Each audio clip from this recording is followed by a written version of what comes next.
But the mad idea was the thing that caused the ability to have that which is whole and which cannot be separated to experience itself as separate. A forgetfulness so great that I can't perceive that I am also God, not the body, but God as son of God. So if I want to see a better world for myself and for the sonship to awaken, that means I'm choosing to partner with God. And when I want to have it my own way, and God gives free will, that once you want to play the game of I'm not what I am, says go at it, have fun, but understand I'm still here. That's what he says. Go at it, have fun with pretending and feeling and experiencing pain and pleasure and ups and downs and aging and again being born, everything that you can here. It's fantastic. I can't say it's not fantastic because nowhere else can you do it, is my understanding. But when you think about all the turmoil that you experience by not remembering what you really are, and how much pain and suffering that we place upon ourselves and others based on this need to be right with somebody else, to have war with somebody else, to have these things go on, then I say, no, I want to see it another way. I have to decide that I'm choosing something else. Why? Because I do want a, quote, better world. I want the radiance of what we are working with and on to begin to shine through. Today's reading is from chapter 23, The War Against Yourself. And we're reading from section 1, The Irreconcilable Beliefs. The memory of God comes to the quiet mind. It cannot come where there is conflict, for a mind at war against itself remembers not eternal gentleness. The means of war are not the means of peace, and what the warlike would remember is not love. War is impossible unless belief in victory is cherished. Conflict within you must imply that you believe the ego has the power to be victorious. Why else would you identify with it? Surely you realize the ego is at war with God. Certain it is it has no enemy, yet just as certain is its fixed belief it has an enemy that it must overcome and will succeed. So, irreconcilable. That's the first word, is that it's irreconcilable. Irreconcilable beliefs. Right. And you can see just in the language that it's totally, it goes back and forth. There's no reconciliation with the ego. The memory of God comes to the quiet mind.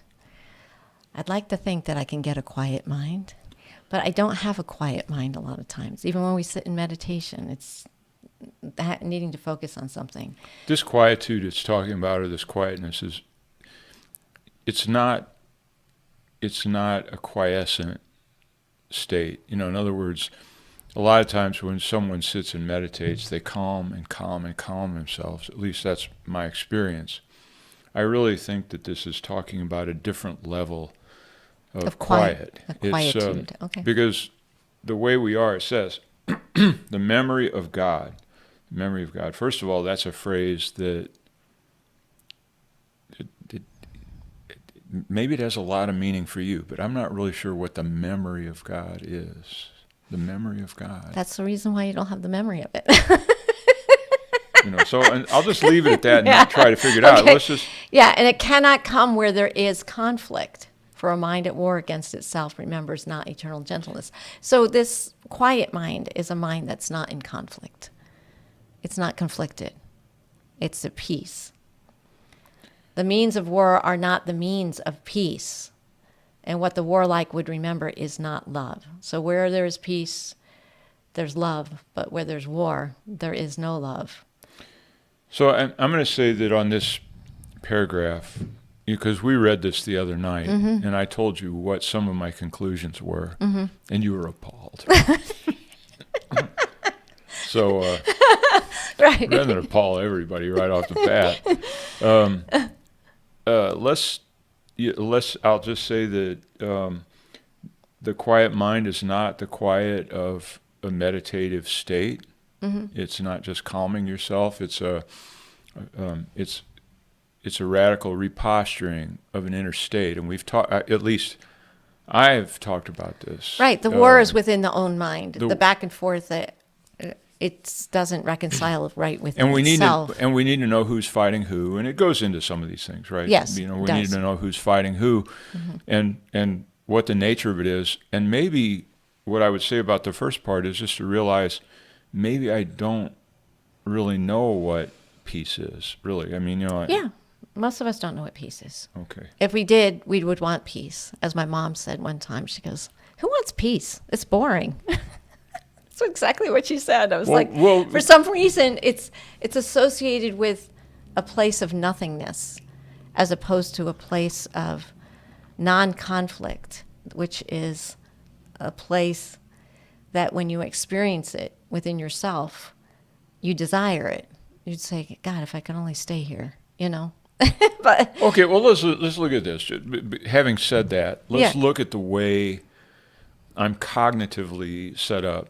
And let's say you're driving down the street and you see police car, you see a huge dent in the side of a car, and then you see the edge of a stretcher sticking out, and you see some EMTs. Okay. You slow down. You're curious. Your mind is peaked. Oh, absolutely. You want to, what's going on here?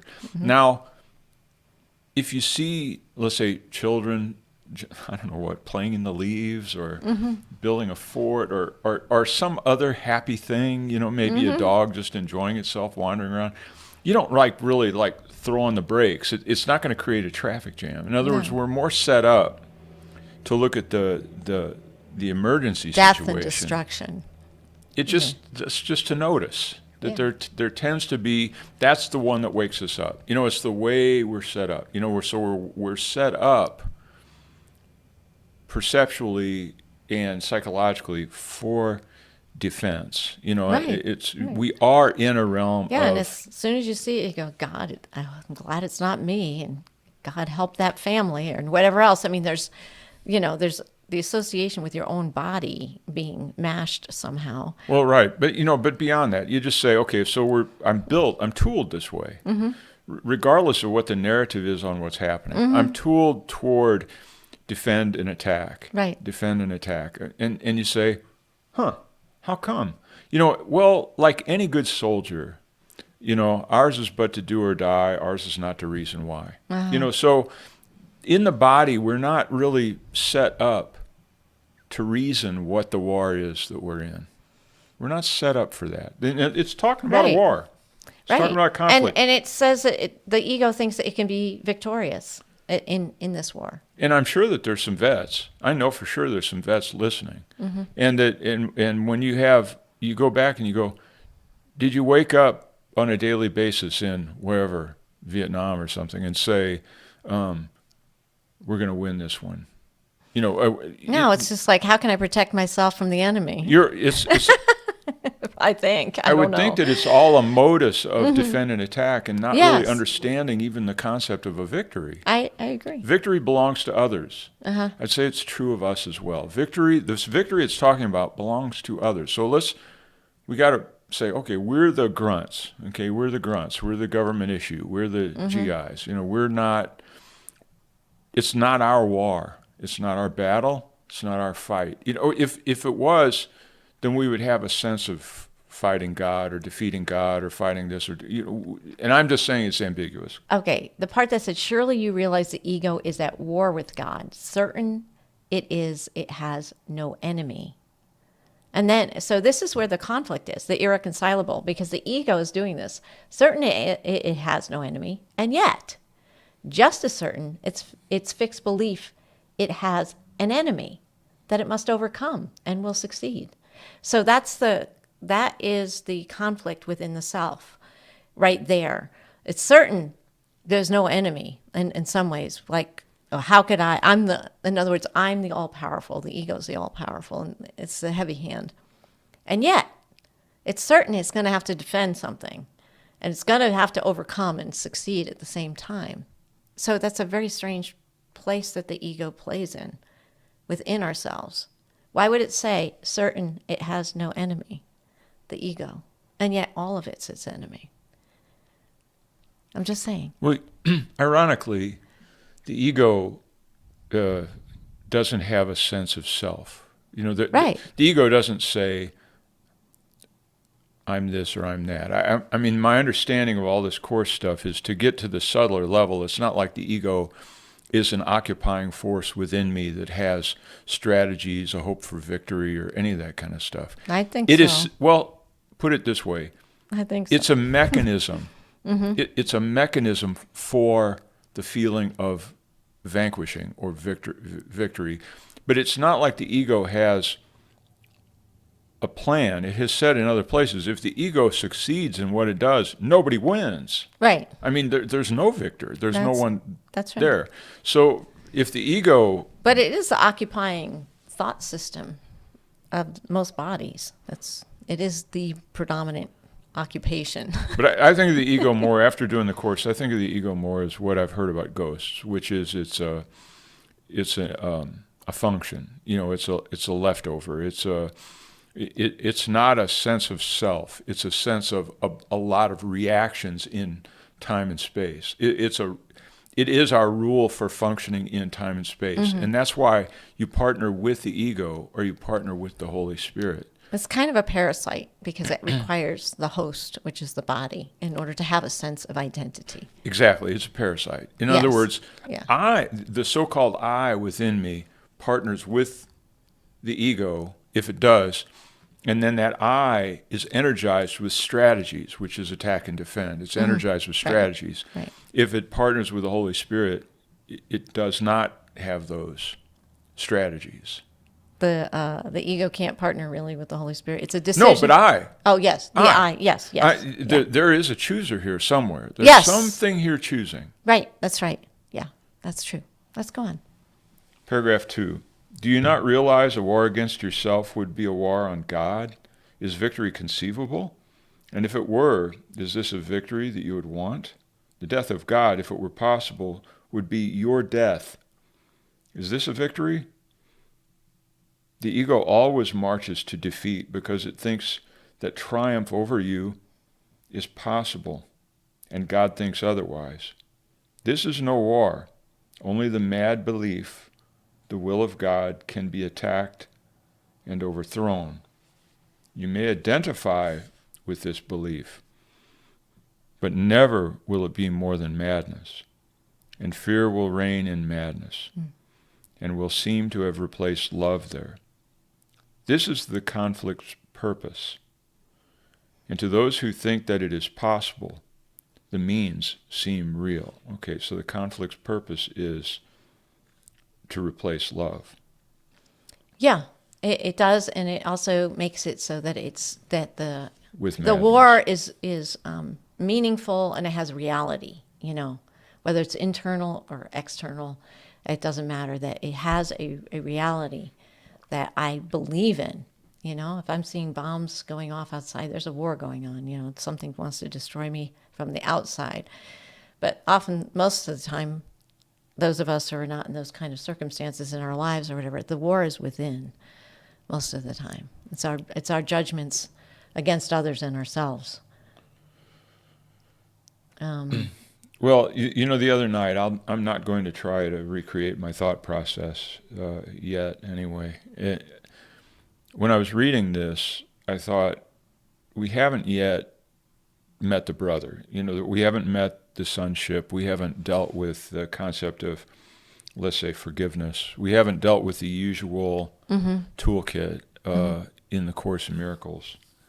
And so I was thinking, what's this about? Why are we talking about this? And I wondered within myself about this war or this fight or this desire to defeat something or, just this antagonism, whatever. It's like an inner posturing. Yeah, an inner posturing.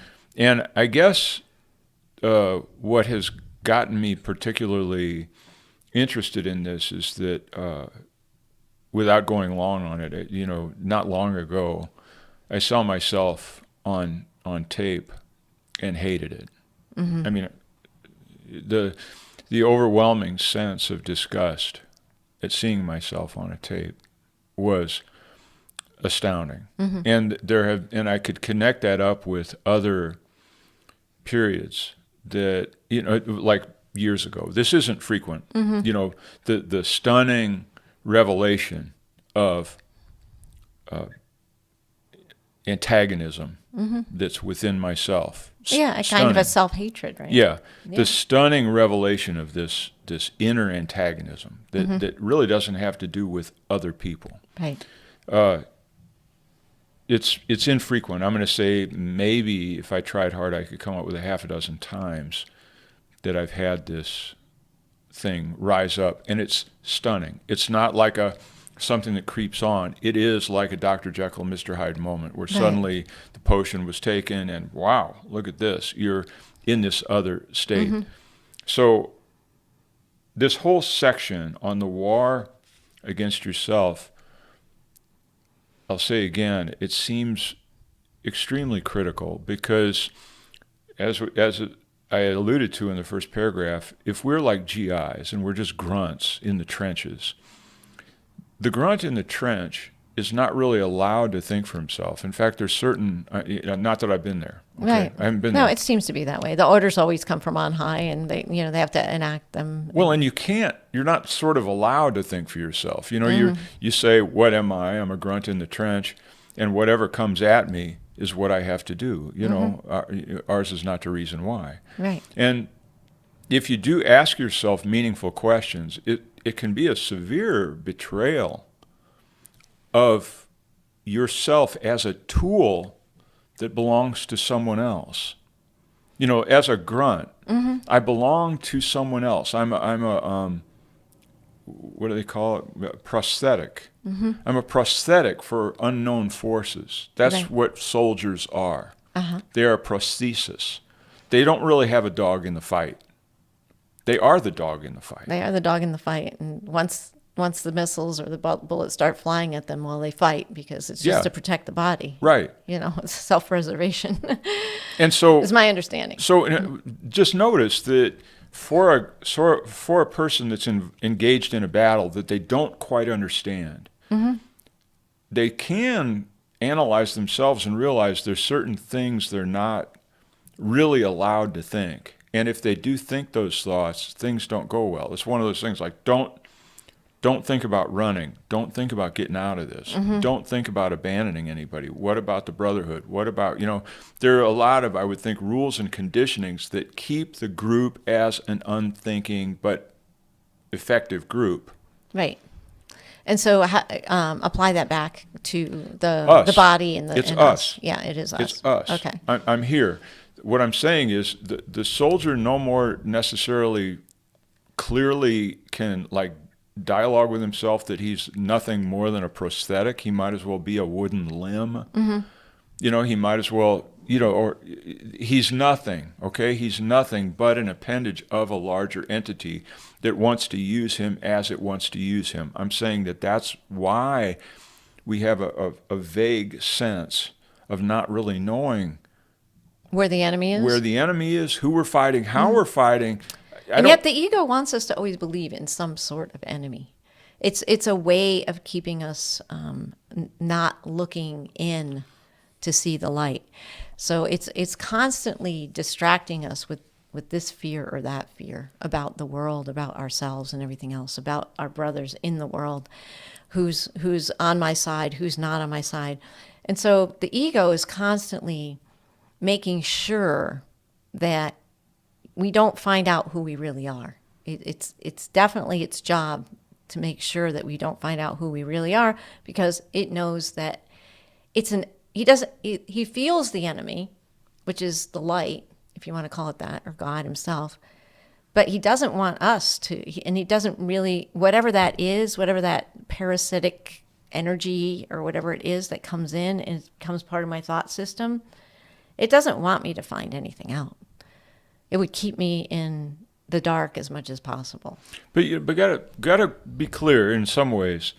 The ego, not only does it not have any power and it doesn't have a sense of self, the ego, in a way, since we're talking about conflict, is a little bit like a a wonderful, let's say, pistol sitting on a table.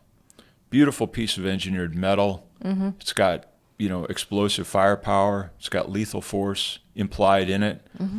The person who has it has a prosthetic, a tool that they could use in case they need it.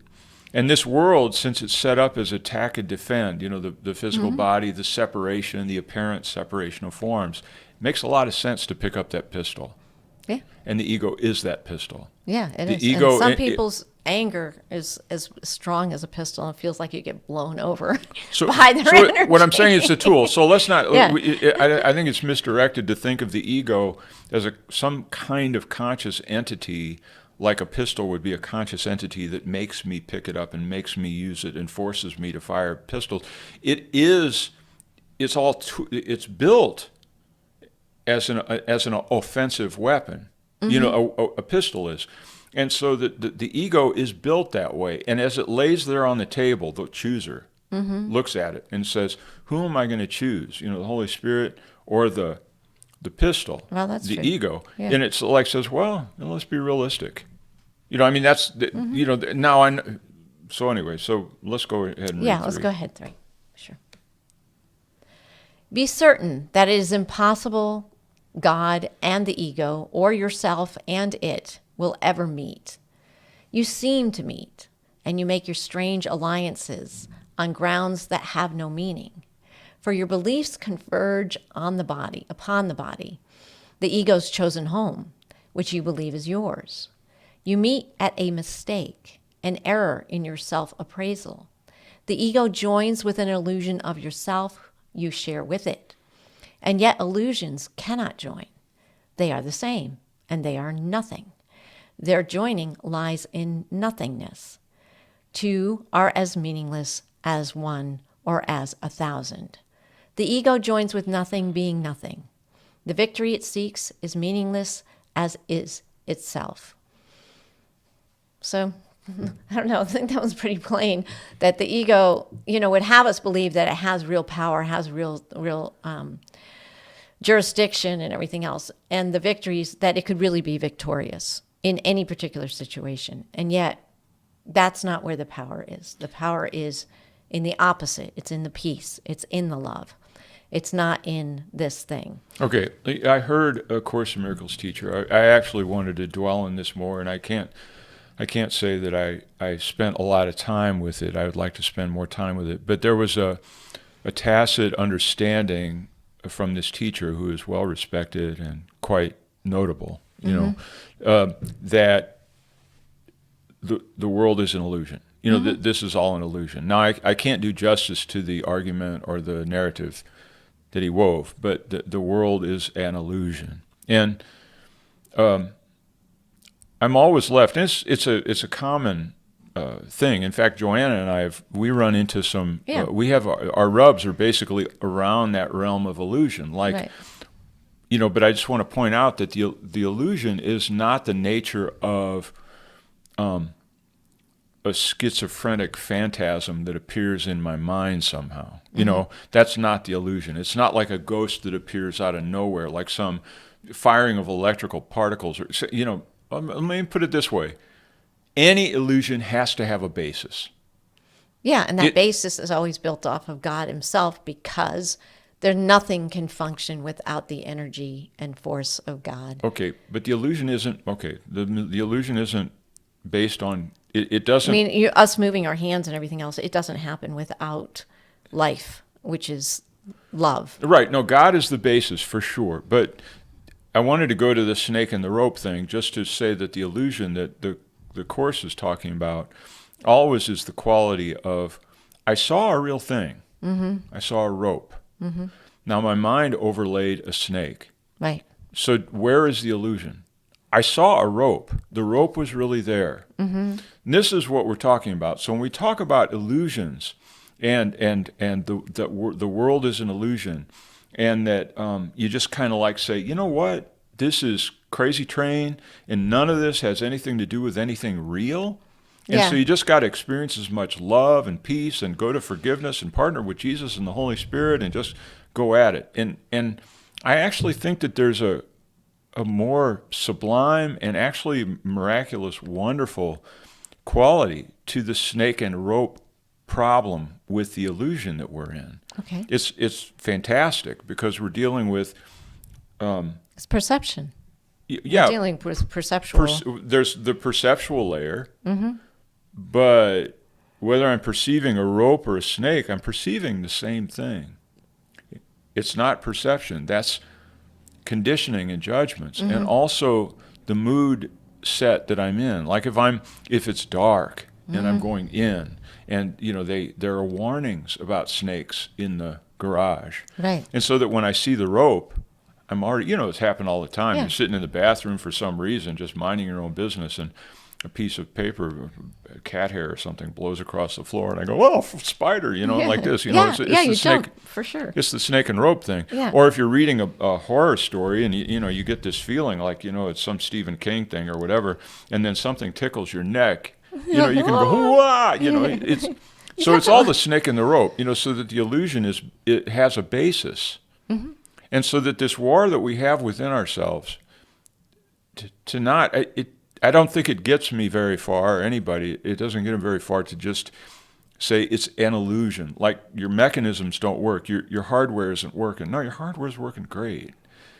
And to the way that hardware works tells you who you've partnered with and what game you're playing. Yeah. The way your hardware works. Yes. In other words, and the hardware is recording what sometimes is called an illusion, but it's the snake and rope paradox. Right. But I mean, through the acts of following, the forgiveness, partnering with the Holy Spirit to forgive what I perceive as a threat to me, allows me to have a change in my perceptual reality if I really am working with it. So that is moving from illusion towards truth. For me, it's the practice itself is the work, because I can't tell that anything is different if I don't take those tools that I'm given through the course, through all the lessons and things like that, to get a perceptual shift.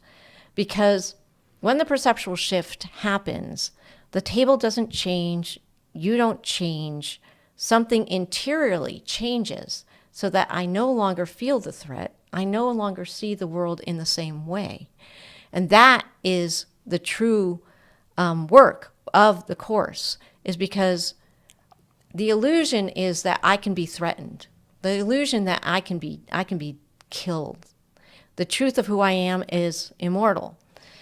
But I can't see those things. I can't have a reference point towards any of that unless I'm doing the work of forgiveness. I'm seeing that I am the salvation of the world through that meaningful working with the Holy Spirit, so that I'm not grabbing a hold of all my fears and letting them rule me. Well, let me mention something about reason, which is reason in some ways is prior to the Course itself. Reason is a tool that we have available even without the book or the lessons or anything. Reason. Right. And if I'm a grunt on a battlefield and I'm out there and I suddenly I'm having an existential crisis, I'm in a meltdown of some sort, I'm in a situation, and I have the clear understanding that that I've redefined myself in terms of how I'm functioning in this war. I'm functioning as a prosthesis. I've donated my beingness to another entity that I don't understand, and I don't know those people, but I donated it to that entity and said, I will be your prosthesis. I trust your mind. I trust your means. I trust your war. I trust your training. And trust yourself as a prosthesis. Right. If you realize that you did that when you're in the middle of this, then you recognize that you have a choice of either remaining the prosthesis and acting out whatever that is. Like if it turns out you're just a blunt axe, then you have to just play out, I am a blunt axe, and you get your head blown off or whatever happens. But if you say, no, I'm a being, I'm a being in this situation, crazy as it is. I'm a being. And I try to partner with beingness instead of that entity that I don't know. If I'm partnering with what the Course would say, the Holy Spirit, Right. other things may happen. Right. I don't know what happens because I'm not there and I don't want to be there.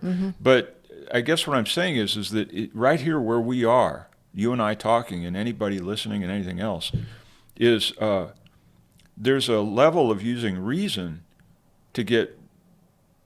If I pick up the book and I do lesson X and I'm doing the lessons in the Course in Miracles, reason can get me to a place to where those lessons can be very, very effective. Right. So, in other words, if I think that I'm pretty good and I'm this and I'm dealing with an illusion and there's not much I can do about the illusion and I'm waiting for a religious experience and I go through these kinds of really all misconceptions. Right. All of those are misconceptions. And as long as I have those misconceptions, the lessons will have to tease me away from those misconceptions. Yes. Reason can work away many of those misconceptions. If I recognize I donated my beingness to a function called the ego that's just on a jag Right. of, conquest of some sort, of enemies that it's set up as an enemy of God. Okay, the ego is by definition Right. an enemy of God. And if I can, but then we run into this other thing with God. What are we talking about with God? We say, I'm an enemy of God. Okay, listen. God doesn't really have any enemies. Okay, so God doesn't have any enemies, but who the hell is God? Well, what are we talking about when we say God, God? God, God, God. It's like you can imagine some mystic saying, we say God and fall silent. It's like, okay, so what is God? What is God? It's love. That we talk about so much. It is the all-pervasive love that is but we don't know what love is. Life so of course, itself. We don't That's know what true. love is. We don't know what love is. So we don't know what God is. So what is God? We can't just say God is this thing I don't understand. We've got to, what am I talking about with God? Well, that's the work, isn't it? I mean, that's the work, is to find that reconnection. I wonder if he's trimmed his beard lately. I'm not talking about that perception. I'm talking about remembering who and what you are as part of a wholeness, a part of love, a part of all of it. That is what we call God. And yeah, I mean, you can question it and say, I don't know what God is. I don't know what God is. As soon as you start to question, I don't know what God is. And if you have any desire to know what that is, it begins to speak to you. It wants you to remember. But so long as you say, I don't want to remember, you won't remember. Well, it was somewhere in this conversation when I was reading this earlier. Yeah. I said, wow, Joanna's not going to like this. I know. And so I'm not going to get into it that clearly, but let me put it this way. God is everything. Yes. Now, what part of everything do you not understand? Right. That's the bottom line of this. Right. That's the bottom line of this. So God is everything. That's why it says the mind that thinks it could be separate. It's not the body itself or anything, but the mind that believes that it can be separate. And by occupying a body, it seems very separate. But the mind that thinks that it's separate is the problem, so to speak. When the mind begins to dawn on it that all things are echoes for the voice for God, that all things are gifts that are coming at me to know my thoughts, my ways, and everything else, and eventually to know the truth of who I am, then it's all connected. Nothing is random. There is nothing random here at all. It's all happening based on what I decided to experience, based on what I'm thinking. Let me drop this one thing. Okay. And I'm saying this just almost as a joke, right? This is just a joke. Okay. Because I've gone through this with Joanna. Every time we get into this conversation, I go, okay, let's talk about Hitler. No.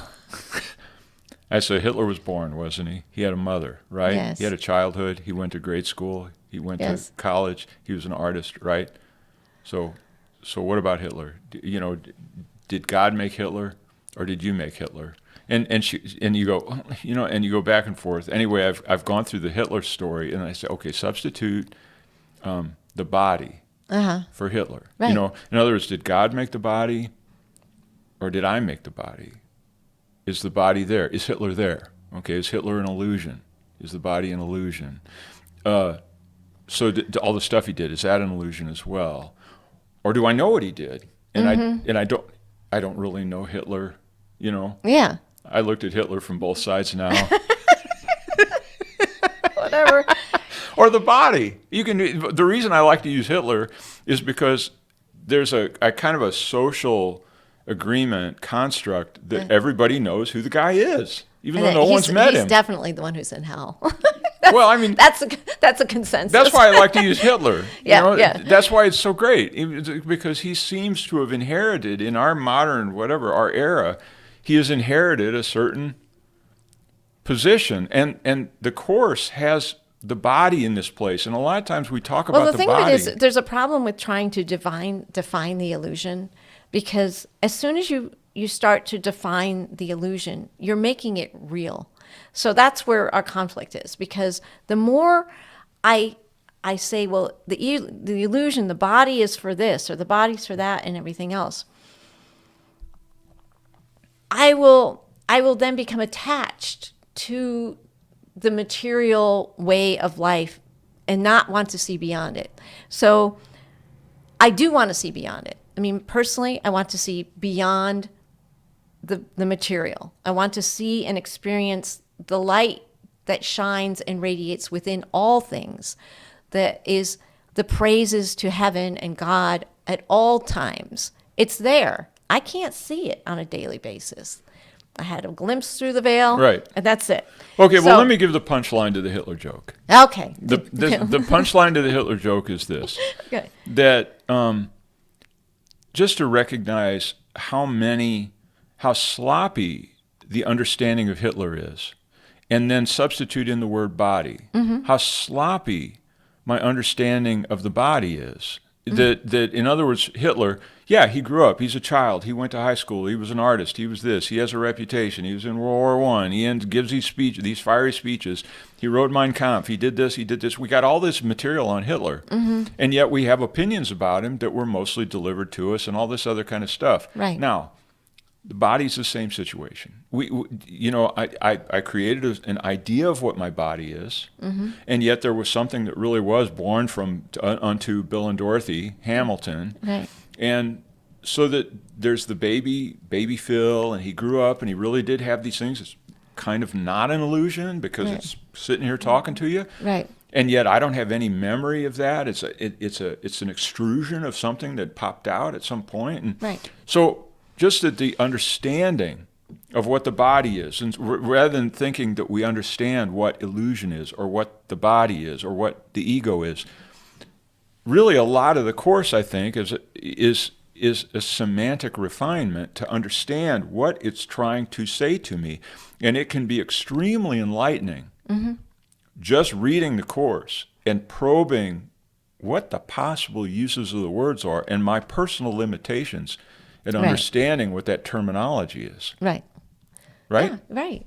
So, and any point in the Course, if you contemplated it long enough and really wanted to know, I think it actually begins to speak to you. I just think it works that way. I agree with you. Paragraph 4? Yeah. Brother, the war against yourself is almost over. The journey's end is at the place of peace. Would you not now accept the peace offered you here?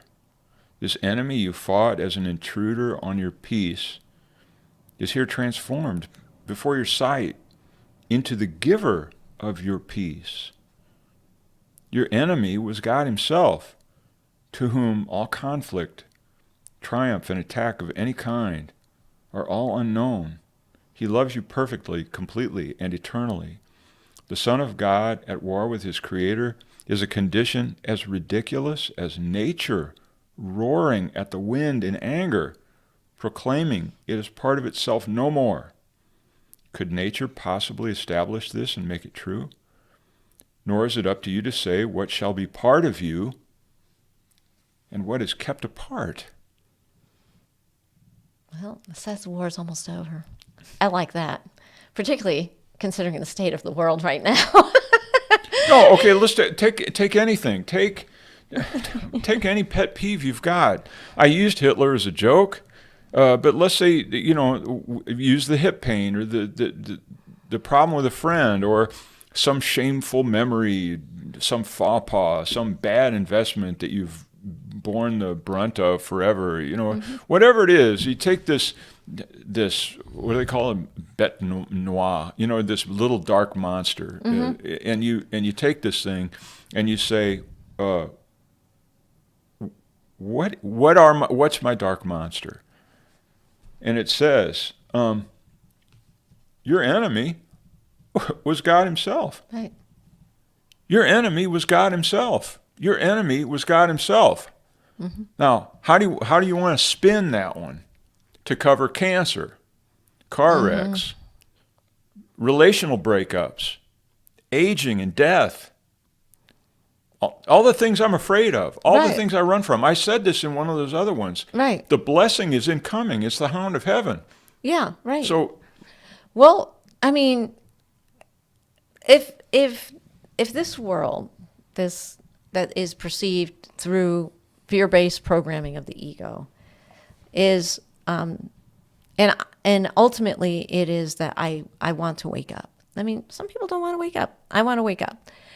So that means that I have to be willing to see what's going to be thrown at me to help me awaken, because it's going to show me where the things that I am holding on to, that I value, that I have a precious attachment to, whether it's my health, a particular relationship with somebody, the world at large, the next pandemic, whatever wants to be thrown at me, that I say, this has to be right before I can lay down my wares before the altar and say, I'm done with fighting. Basically, I'm done with fighting. You got to know that you're fighting first. You got to know that you're fighting. You got to know that almost everything we do. What is the feeling of fighting? That's in other words, the feeling of fighting is for me is a struggle for control over having a level of comfort, a level of what I would consider peace. You don't want a big windstorm blowing in your windows. You know what I mean? You're going to buckle it down if you can. Right. You're going to do what you can to not have an infliction of pain upon the body, or just the money that's going to have to be spent and the fixing and all that kind of stuff. So many things go through a mind if you're in a hurricane or something like that. So I just have to be aware of where my fear buttons are and what am I attempting to protect in order to have a sense of what I would consider peace. And that our peace can be disturbed by the littlest of things. Like we said, a stubbed toe, or, you wake up and for some reason you end up with a bloody nose out of nowhere or something. And you're just like, this is like not the way you want to start your day. And you just go, what the heck is going on? And immediately peace is like it's out the window. It's gone over the slightest things in our life, if we really think about it and pay attention. So under the circumstances, then I have to realize that that's what I think is going to save me. I think it's going to be new windows in the house. It's going to be fixing the basement thing. And anyway, it's going to be something in the physical world that is going to save me.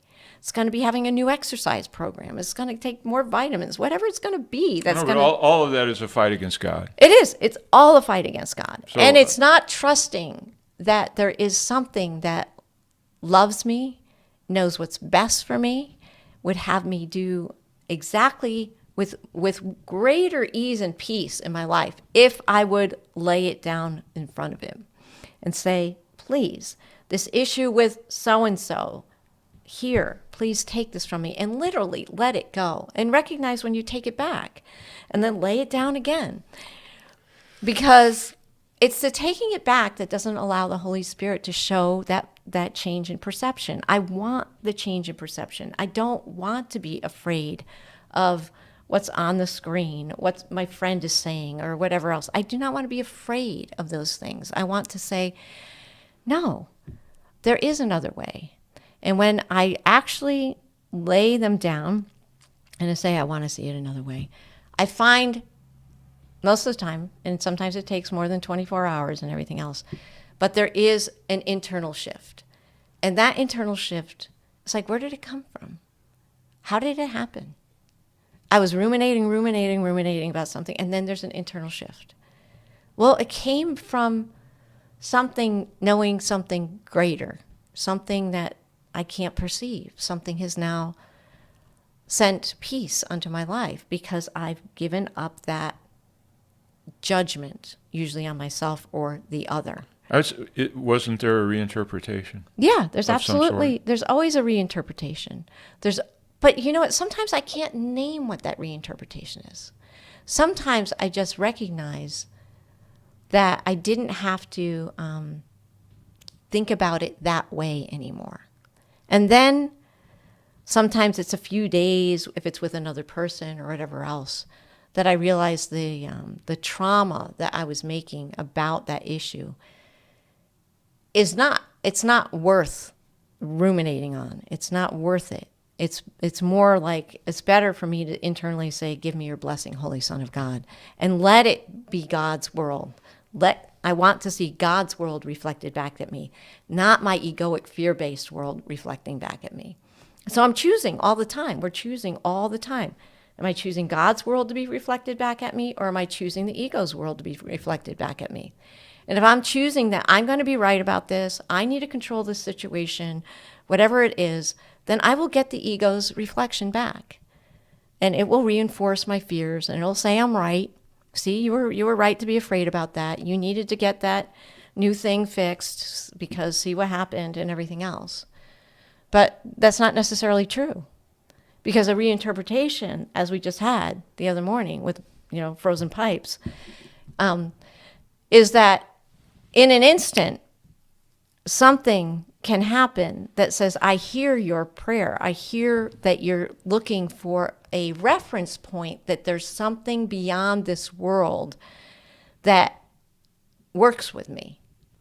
There's something beyond this world that works with me. And so long as there's something beyond this world that works with me, and it's beneficent, okay? It doesn't want to slam me over the head, really. Then why am I so resistant? That's what I have to ask myself. Why am I so resistant to it? Then every time those little miracles happen, that's to reinforce that you're wholly loved, that you're wholly cared for. But I think the uniqueness of this chapter 23, is to get us past the very difficult and uncomfortable situation to where when you break up with your girlfriend or your boyfriend, or you lose all your money, or you're going through a divorce, or you got a health issue coming, and it's just tearing, a dozen unexamined belief complexes with it. Mm-hmm. And you're asking the Holy Spirit in this partnership, not that it can't, because there's no scale of difficulty. Right. But from the personal clarity, psychological viewpoint, if I have a health problem wrapped up with dependency issues, vanity issues, ideas about my parents because I saw them go through this stuff, my value as an individual, my need to do this, if all of those are just unexamined beliefs in my life, mm-hmm. then that health issue has so many, not threads, but ropes to pull on. Mm-hmm.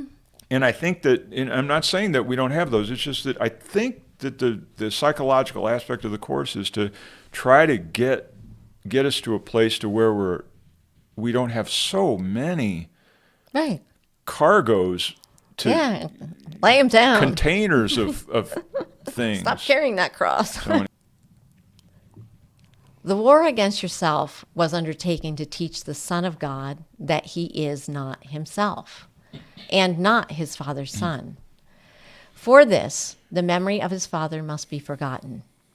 It is forgotten in the body's life, and if you think you are a body, you will believe that you've forgotten it.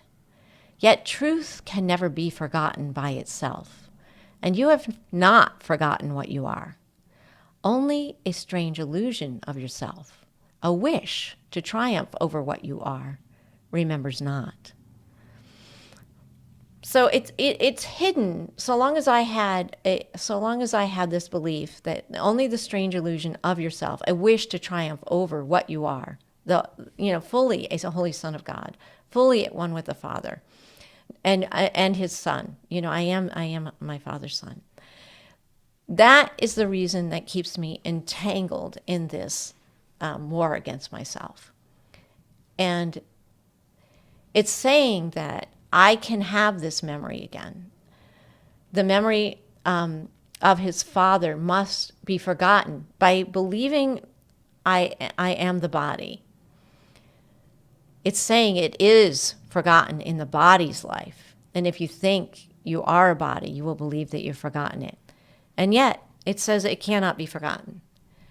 So my identification with my body self is that veil, that is that thing that keeps me away from not remembering. So what's a healthy relationship with your body, or your sense of having or being a body? What do you do with that?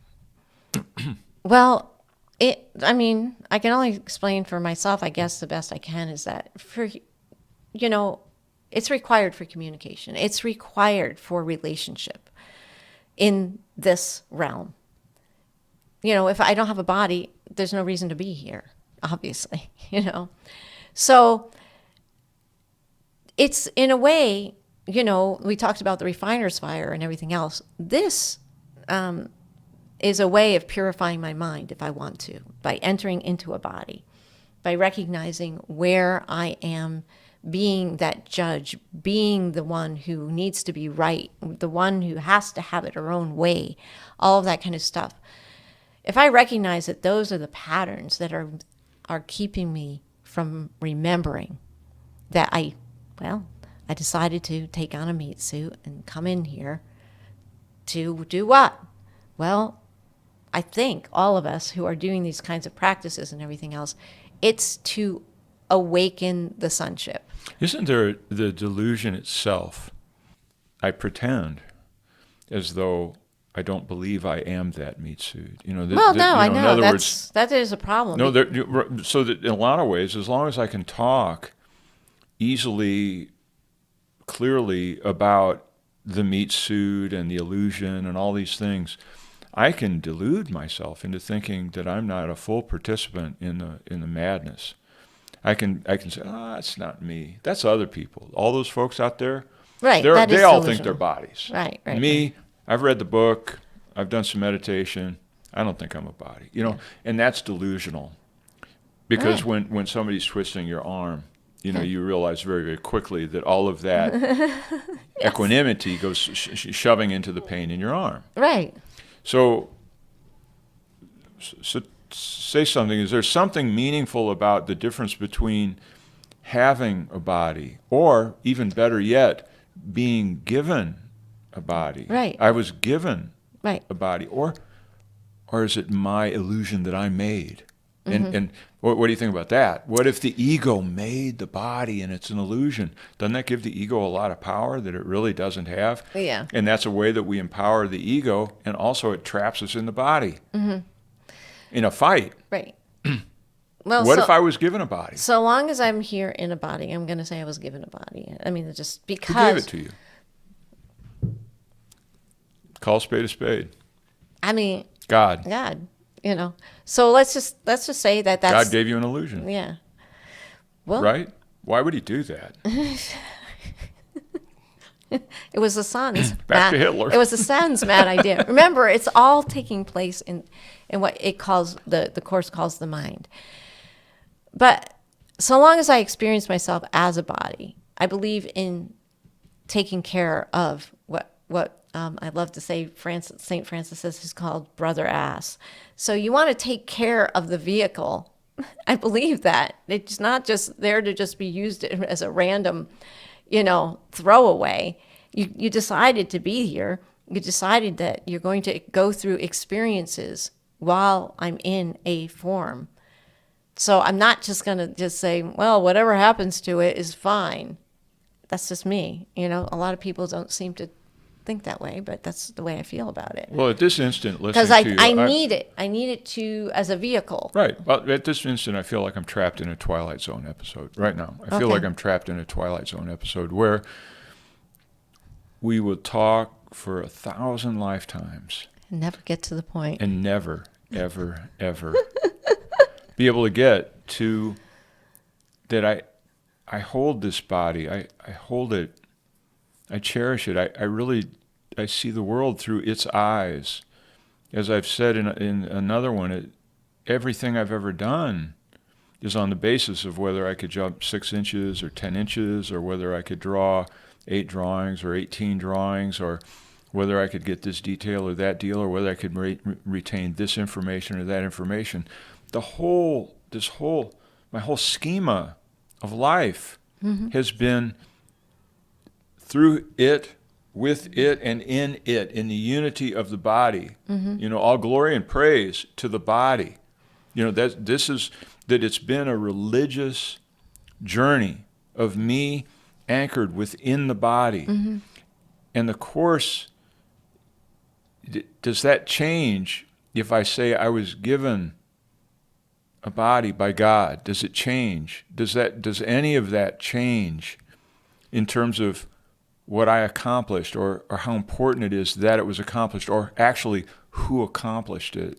Well, life itself. Who accomplished it? Yeah, right. Answer. Who accomplished it? Jumping, rendering. I don't know. I mean, I actually, a lot of times I don't know how to answer those questions. I honestly don't know how to answer. I mean, you could say it's God, you can say whatever. I mean, God is in all things. That's the answer that you don't want to answer. You don't want to say God did it, even though that's the obvious answer. If God gave me the body. Right. But there is a confusion of levels, and that's why we end up in this conflict with this kind of particular thing, is that if I make the material world more real than the eternal one that does not change, then I'm wanting and desiring to keep a hold on this. And to me, I have to let go a little bit in order to get it to see it another way. So long as I'm saying, well, gotta have it this way, gotta have it that, I gotta do, it's gotta have come from God.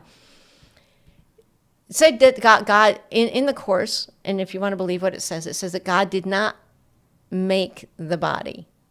It came, and yet it's infused with God.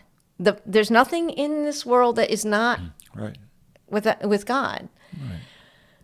But the mad idea was the thing that caused the ability to have that which is whole and which cannot be separated to experience itself as separate. A forgetfulness so great that I can't perceive that I am also God. Not the body, but God as son of God. So it's to me, it's a bunch of semantics that I can't necessarily personally answer, but I do know how to make the choice between one and the other. And that's what I have to do. So if I want to see a better world for myself and for the sonship to awaken, that means I'm choosing to partner with God. And when I want to have it my own way, and God gives free will, that once you want to play the game of I'm not what I am, says go at it, have fun, but understand I'm still here. That's what it says. Go at it, have fun with pretending and feeling and experiencing pain and pleasure and ups and downs and aging and again being born, everything that you can here. It's fantastic. I can't say it's not fantastic, because nowhere else can you do it, is my understanding. But when you think about all the turmoil that you experience by not remembering what you really are, and how much pain and suffering that we place upon ourselves and others based on this need to be right with somebody else, to have war with somebody else, to have these things go on, then I say, no, I want to see it another way. I have to decide that I'm choosing something else. Why? Because I do want a, quote, better world. I want the radiance of what we are working with and on to begin to shine through, to stop the insanity that has made us have war after war after war Well, this is internally against our brothers, in relationships, real clashes. Yeah, pain. There's pain. It just keeps on being painful. So the other night when I was reading this, and it was right around here, around paragraph 4, 5, I felt this like crushing glimmer where it's almost like I felt faint, I almost felt faint that the thing and the situation is so terribly obvious and clear and immediate that it almost it makes me sad in a way. It's so close, it's so immediate, it's so there, it's so obvious, and the obvious thing kind of says it something like this: this is it, and this is what my obvious thing is, and the words won't do it. This is it. This is it. There's not some great thing over there. There's not some terrible thing over there. This is just it with a capital I, the whole thing. This is it. And this is all I am a part of. I'm not really a part of anything else. However, the blindnesses and the perceptual difficulties and all these things that we talk as though we want to get through are designed into it as this partial view. And the whole thing is designed to put me in the poignant position of either saying, God is all, or he abandoned me. Right. That's it. That's it. Okay. That's all I got.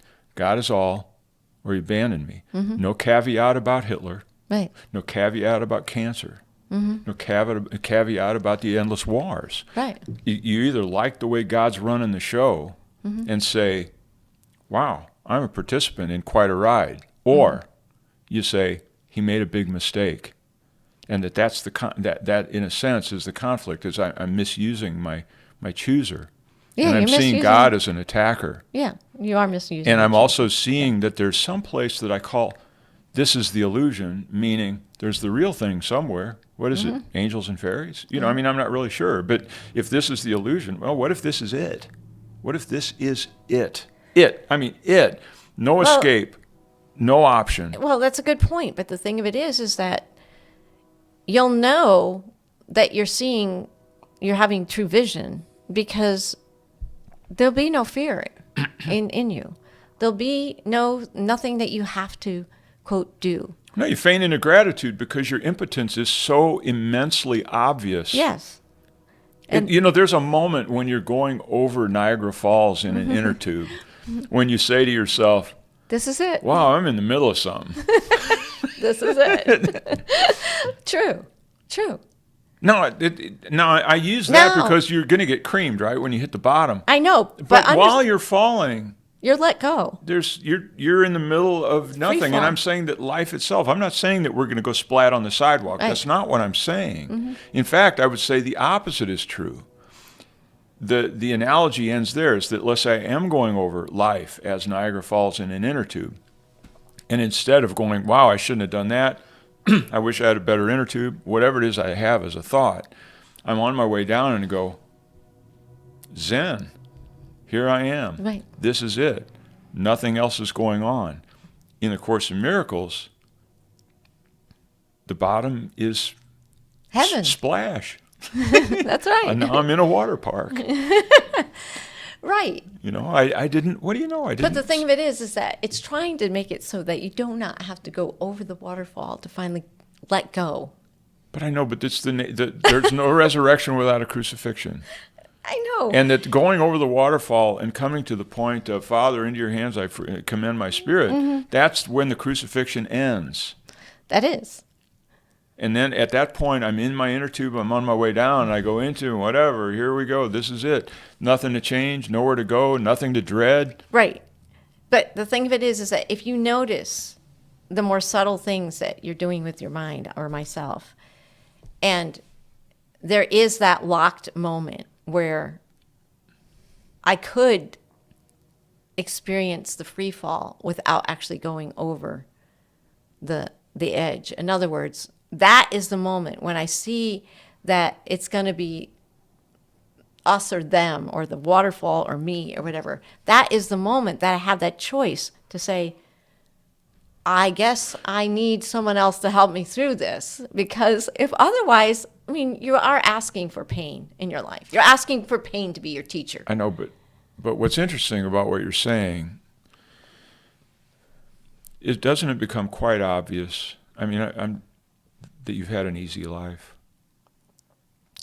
It didn't feel like it at different points. It depends on where you went to the, yes, I have had a relatively easy life. You're not Evil Knievel with 40 broken bones. No. You're not a rag picker. You know, you're not one of those people you see with those bizarre physical affectations. You're not somebody being trodden underfoot in the streets of India. Right. You're not you've had a quote unquote. In other words, you've been through this enough to do exactly what you said. Yes. There's no reason to go over the waterfall. Yeah. And you're getting better and better at it. Yes. This time around, it wasn't as bad probably as last time around, I'm guessing. Right. And I could say that even from like years ago. I can This definitely time say that around about is- myself. Yeah. I'll say that. I mean, Right. this life, of course I always kind of like, fingers crossed, Yeah. it's like, but it's been a good life. Yeah. It's been an easy life. And then as we've discussed. Well, you can say that from this point in your life, you can say that. But if you were somewhere else at a certain time, you'd say it wasn't easy. I know, but in any given moment, I mean, we're talking about. I know, but the thing of it is, it's all based on perception of where you are right now. What I'm saying is pain is relative, and we're talking Well, it about is. going over the cascade and being crushed on the rocks below, and that there is a point in a person's development where they really, really want to feel what it is like to go splat. And after you've done it a couple of times, Groundhog Day with Bill Murray, Yeah. eventually you just quit doing it. You've Right. done it enough times that you realize it just turns out the same way. And all of it is only a conversation to try to say, do you think God knows what he's doing? I mean, that's what this whole conversation is about. Do you think God knows what he's doing with this? With this waterfall thing and the splat on the rocks and eventually getting over the splat on the The rocks? question needs to be, do you know what you were doing? I know, but I'm a prosthesis. I know. Well, obviously, you and- don't know what you're doing. Well, I know, but That's what I think. But I don't usually know what I'm doing. as a prosthesis, if I think that I'm doing it and I think I'm running the show, I am a prosthesis of the ego. Yes. And if I say God did it, then I'm a prosthesis of the Holy Spirit. And and one is peace, and the other one is Oh, war okay. and Well, conflict. we're arriving at the same place. Yeah, we're in the same place. Paragraph 6. Okay.